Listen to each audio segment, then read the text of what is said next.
हाँ, अब ये जो वीडियो है केवल ये हमने प्रश्नोत्तर के लिए लिया है बच्चों। प्रश्नोत्तर मैं केवल यहाँ पर आप लोगों के साथ में डिस्कस कर रही हूँ, केवल आप लोगों को वर्बली ओरली ऐसे बता रही हूँ, लेकिन आपको उत्तर जो है स्वयं लिखने हैं। किस में से देखकर? बुक में से। जब तक आप पाठ की रीडिंग ढंग से नहीं करेंगे आप उत्तर नहीं लिख पाएंगे।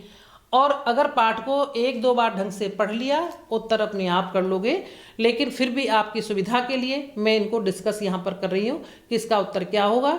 बोलने से उतना नहीं, पढ़ने से ज़्यादा, और पढ़ने के बाद जब आप करोगे तो उसके सही उत्तर आएंगे। ठीक है, प्रश्नोत्तर पूरे जो भी इसमें बताए गए सारे आपको करने हैं और सुंदर लेख में लिखने हैं। इसके बाद आपको इन प्रश्नोत्तरों को लर्न भी करना है, छोड़ना नहीं है। प्रश्न 1 है, लड़के का क्या नाम था, वह कितने वर्ष का था तथा वह वहां क्या काम करता था। 3 प्रश्नों को इसमें जोड़ दिया है मैंने। 3 प्रश्न है, लड़के का क्या नाम था, लड़के का नाम केशव था, एक का आंसर आ गया। वह कितने वर्ष का था, दूसरे का आंसर वह 10 वर्ष का था, तथा वह वहां क्या काम करता था, ये तीसरे का आंसर आ गया कि ये वो लड़का वहां पर नक्काशी का काम करता था। तीनों प्रश्नों के उत्तर आप भी वैसे ही जैसा पूछा है वैसे ही उत्तर देंगे। पहले का देंगे पूर्ण विराम और दूसरे और तीसरे को मिलाकर लिख देंगे। वह 10 वर्ष का था तथा वह वहां पर नक्काशी का काम करता था। इसके बाद प्रश्न 2 है, बादशाह केशव से क्या सीखना चाहते थे। बादशाह जो केशव के पास आए थे कोई मकसद, कोई पर्पज लेकर आए थे और वो वहाँ पर क्या करने के लिए उत्सुक थे, क्या चाहते थे कि लड़का इतना सुंदर नक्काशी का काम कर रहा है। तो इसमें सिंपल सा आंसर मैंने बता भी दिया। बादशाह केशव से क्या सीखना चाहते थे, बादशाह केशव से नक्काशी का काम सीखना चाहते थे। बुक में बिल्कुल क्लियर उत्तर दे रखे हैं। प्रश्न 3 है, 13 वर्ष की उम्र में किसने लड़ाई में हिस्सा लिया। अब वो बच्चा तो 10 वर्ष का था और 10 वर्ष का बच्चा वो नक्काशी का काम कर रहा था, कारीगरी सीख रहा था।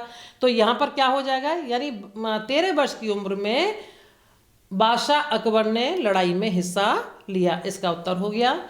प्रश्न 4 है, बादशाह को पहरेदार की दखलंदाजी क्यों नहीं अच्छी लगी।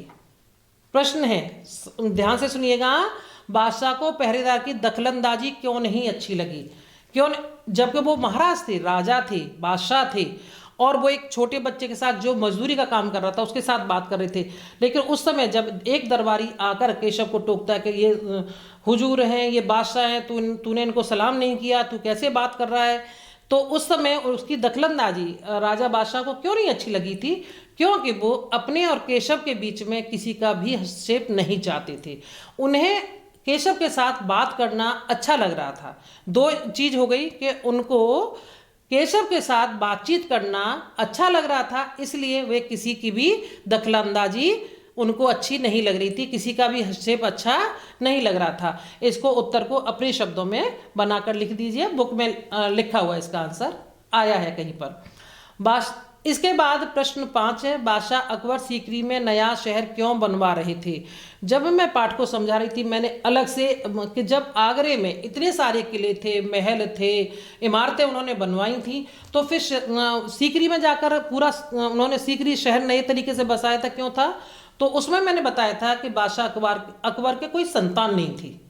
जब संतान नहीं थी तो वो किसके, एक चिश्ती थे, ख्वाजा चिश्ती, उनकी दरगाह पर गए और उनसे बहुत विनती की कि मेरे संतान नहीं है। वो व्याकुल थी, तो उन्होंने उनको क्या आशीर्वाद दिया था कि तुम्हारे एक नहीं 3 संतानें होंगी।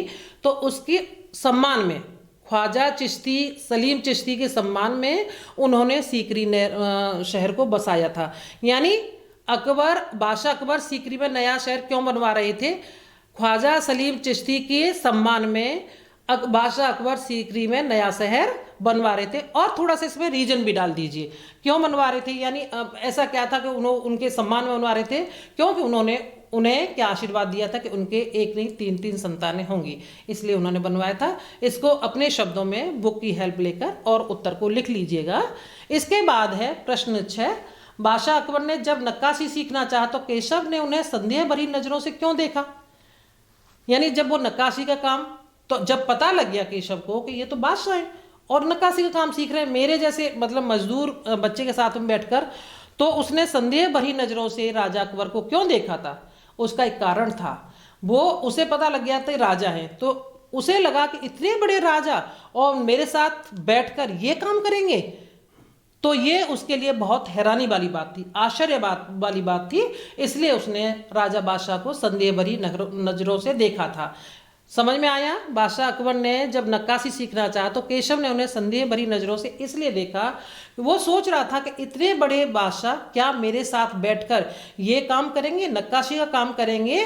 तो उसके मन में मतलब एक शक, संदेह आ गया था और वो उस चीज को जानकर हैरान था।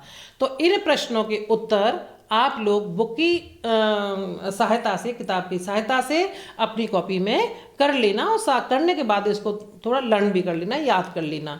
अब मैंने एक काम छोटा सा दिया है आपको, रचनात्मक कार्य है, पाठ से ही रिलेटेड है। जो पाठ मैंने पढ़ाया उसी के आधार पर है। बच्चों, किसी ऐतिहासिक इमारत या कोई मंदिर जिसमें नक्काशी की गई हो और जो आपने देखी हो। ऐतिहासिक इमारत कोई भी हो सकती है, जो दिल्ली में, आगरा में, जयपुर में भी है। जयपुर में भी कई सारी है, जो हवा महल वगैरह है, कई सारी इमारतें जो पुरानी बनी हुई हैं, किसी देखी हो, ज़्यादातर बच्चों ने देखी होंगी। कोई मंदिर और कुछ नहीं देखा तो आपने सरस्वती मंदिर देखा होगा, वहाँ पर भी बहुत सुंदर कलाकारी की गई है। तो नक्काशी की हो जो आपने देखी हो उस पर एक अनुच्छेद लिखो।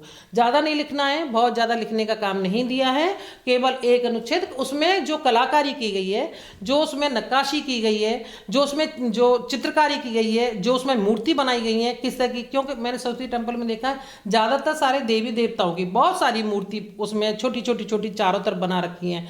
तो आप उसे कब जब भी मौका मिले, देखा है नहीं देखा है तो देख लेंगे, उस पर ही आप एक अनुच्छेद लिख लेना। धन्यवाद।